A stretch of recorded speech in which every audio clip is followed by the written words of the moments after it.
తెలంగాణలో ఎమ్మెల్యే కోట ఎమ్మెల్సీ స్థానాలకు కాంగ్రెస్ అభ్యర్థులు మహేష్ కుమార్ గౌడ్, బల్మూరి వెంకట్లు నామినేషన్ దాఖలు చేశారు. ఉప ముఖ్యమంత్రి భట్టి విక్రమార్క, మంత్రులు ఉత్తమ్ కుమార్ రెడ్డి, పొంగులేటి శ్రీనివాసరెడ్డి, తుమ్మల తదితరులు నామినేషన్ కార్యక్రమానికి హాజరయ్యారు. మరోవైపు పార్టీలో కష్టపడి పనిచేసే వారికి గుర్తింపు దక్కుతుందన్నారు మంత్రి ఉత్తమ్ కుమార్ రెడ్డి. మహేష్ గౌడ్, వెంకట్ను పెద్దల సభకు పంపడమే దీనికి ఉదాహరణ అన్నారు.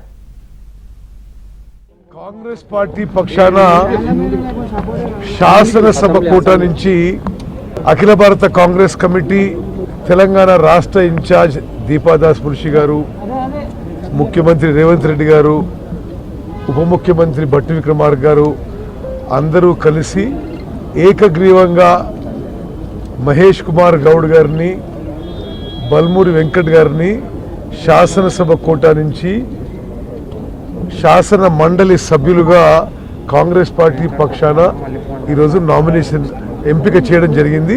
ఇప్పుడు నామినేషన్ ప్రక్రియకు పోతున్నాం. మరి వ్యక్తిగతంగా పార్టీ పరంగా నేను చాలా సంతోషిస్తున్నాను. ఇదే అంశంపై మరింత సమాచారం మా ప్రతినిధి సిద్ధార్థ్ అందిస్తారు. సిద్ధార్థ్, మరి 3 గంటల కల్లా నామినేషన్ గడువు ముగియనుంది, ఏంటి అప్డేట్స్ సిద్ధార్థ్?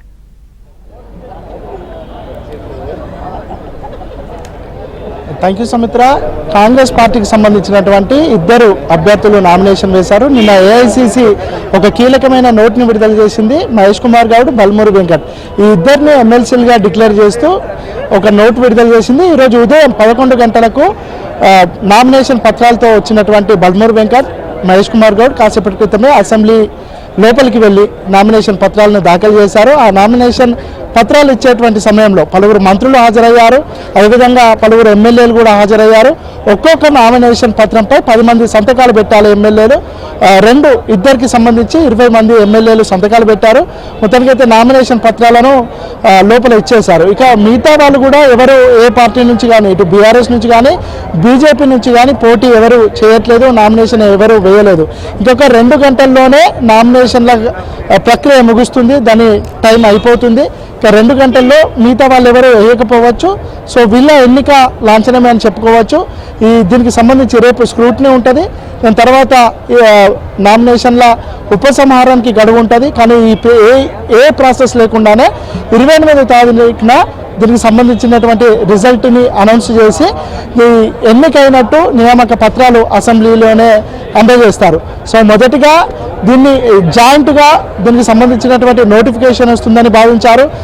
దాంట్లో భాగంగా బీఆర్ఎస్ కూడా పోటీ చేస్తుందని ఆ పార్టీ భావించింది. కానీ ఉప ఎన్నిక నేపథ్యంలో స్పెషల్గా సపరేట్ నోటిఫికేషన్ ఇచ్చినటువంటి నేపథ్యంలో 2 స్థానాలను కాంగ్రెస్ పార్టీ కైవసం చేసుకునే అవకాశం ఉన్నటువంటి నేపథ్యంలో మిగతా పార్టీలు పోటీకి మొగ్గు చూపలేదు, పోటీ నుంచి పక్కకి జరిగాయి. సో మొత్తానికైతే ఈ ఇద్దరు బల్మూరి వెంకట్, అదేవిధంగా మహేష్ కుమార్ గౌడ్ వీరిద్దరూ గెలుపు లాంఛనమే అని చెప్పుకోవచ్చు. వీళ్ళిద్దరూ గెలిచారని నియామక పత్రాలను 28వ తారీఖు ఇస్తారు. ఇక నామినేషన్ వేసే సమయంలో పలువురు మంత్రులు, డిప్యూటీ సీఎం భట్టి విక్రమార్క, మంత్రులు ఉత్తమ్, అదేవిధంగా పొంగులేటి, తుమ్మల, వీళ్ళతో పాటు విప్ బీర్లా ఐలయ్య, మరికొంతమంది ఎమ్మెల్యేలు కూడా వచ్చారు.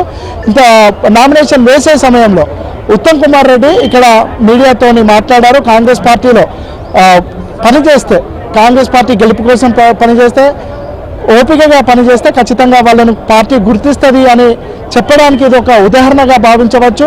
వీళ్ళిద్దరూ కాంగ్రెస్ పార్టీ గెలుపు కోసం కానీ, కాంగ్రెస్ పార్టీ యాక్టివిటీస్లో కానీ చాలా క్రియాశీలకమైన పాత్రను పోషించినటువంటి నేపథ్యంలో వీళ్ళ సేవలను పార్టీ గుర్తించి పెద్దల సభలకు పంపుతున్నారు.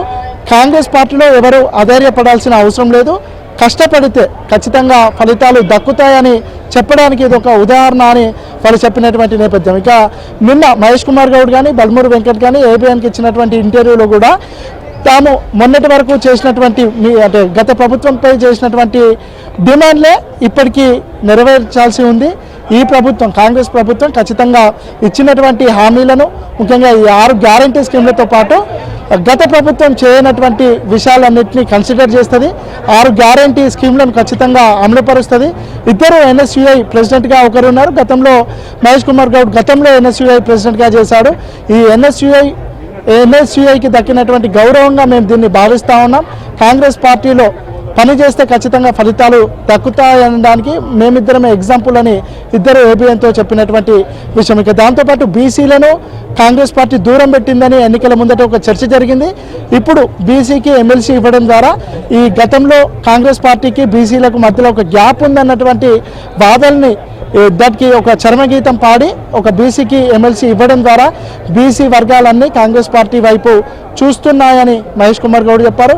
ఇక ఎన్ఎస్యుఐ బల్మూరి వెంకట్ ఎన్ఎస్యుఐ రాష్ట్ర అధ్యక్షుడిగా ఉన్నాడు. ఒక అతి చిన్న వయసులో భారతదేశంలోనే ఇది ఒక రికార్డ్గా చెప్పుకోవచ్చు. భారతదేశంలోనే అత్యంత తక్కువ వయసు ఉన్నటువంటి వ్యక్తికి పెద్దల సభకు ఎమ్మెల్సీగా అవకాశం ఇవ్వడం, తను చేసినటువంటి పోరాటానికి ఫలితం దక్కింది.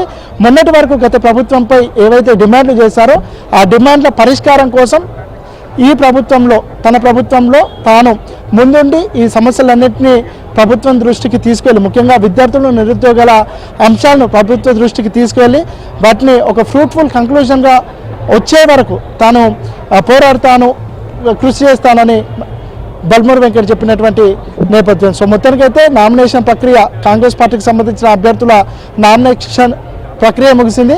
ఇక మిగతా పార్టీలు కేవలం 2 గంటలే ఉంది. మిగతా పార్టీలు పోటీ చేయడానికి ఆసక్తి చూపట్లేవు. సో ఈ ఇద్దరు గెలుపు ఖాయమని చెప్పుకోవచ్చు. ఒకవేళ పోటీలో ఉన్న వీళ్ళిద్దరికి సపరేట్ ఎన్నికలు కాబట్టి వీళ్ళిద్దరే గెలిచే అవకాశం ఉంది. ఈ గెలుపుకి సంబంధించినటువంటి విషయాన్ని ఆ రిజల్ట్ రోజు అనౌన్స్ చేస్తారు. Right, thank you Siddharth.